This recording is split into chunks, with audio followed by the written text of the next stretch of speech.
राजा और बुद्धिमान रानी। एक समय की बात है। हरे भरे जंगलों और बहती नदियों के बीच बसे एक राज्य में वीरेंद्र नाम का एक दयालु और न्यायप्रिय राजा रहता था।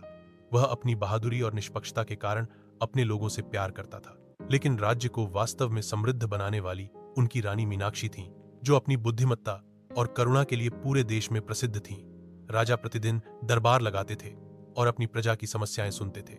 लेकिन जब भी उन्हें कोई अनिश्चितता होती तो वे रानी मीनाक्षी की ओर रुख करते, जिनके पास हमेशा कोई न कोई समाधान होता था।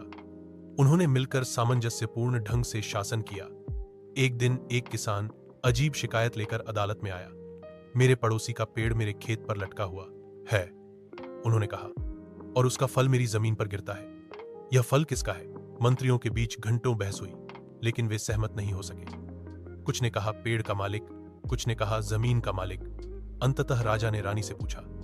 रानी मीनाक्षी मुस्कुराई और बोली, अगर जड़ें एक आदमी की जमीन पर हैं और फल दूसरे की जमीन पर, तो उन्हें आपस में मिल जाना चाहिए।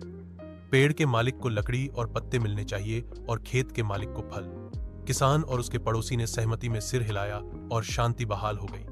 वर्ष बीतते गए और उनके शासन में राज्य मजबूत होता गया। जब राजा बूढ़ा हो गया तो उसने कहा, यह मेरी तलवार नहीं थी, बल्कि आपकी बुद्धि थी रानी, जिसने हमारी भूमि को महान बनाया। और इस प्रकार रानी मीनाक्षी ने उसी बुद्धिमत्ता और प्रेम के साथ महारानी के रूप में शासन किया और अपने